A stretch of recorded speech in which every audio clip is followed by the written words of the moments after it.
Президент Садыр Жапаров Ысык-Көл облусунун Түп районунда чыгаан жазуучу коомдук ишмер Кыргыз Республикасынын баатыры Түгөлбай Сыдыкбековдун 110 жана Кыргыз СССРнин эл артисти Саватбек Жумадыловдун 90 жылдыгын майрамдоого байланыштуу салтанаттуу иш-чарага катышты.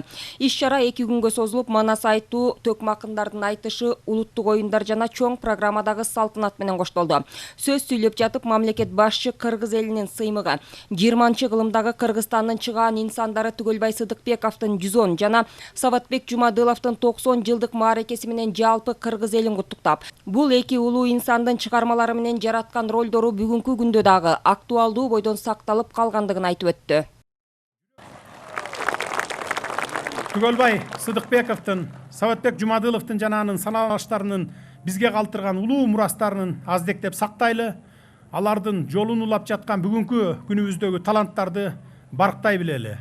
Эл, жер, ата мекен үчүн күйгөн, алардын өнүгүп өркүндөшүнө салым кошкон улуу инсандарыбызды көкөлөтүп алганда гана биздин заманыбыздын дагы түгөлбайлары, Саватбектери чыгат деп бекем ишенем.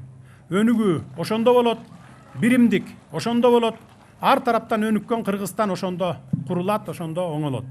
Мына ушундай асыл максаттарга жетүү менен маданият тармагыбыздын арышын арбытып, кулачын кеңейтебиз. Дагы бир жолу Түгөлбай Сыдыкбеков атабызды 110 жылдык, Саватбек Жумадылов агабыздын 90 жылдык мааракеси менен жалпыңыздарды куттуктайм. Эң башкысы ынтымак болсун. Ынтымак бар жерде ырыс бар дейт. Жараткан жерибизге тынчтык берсин.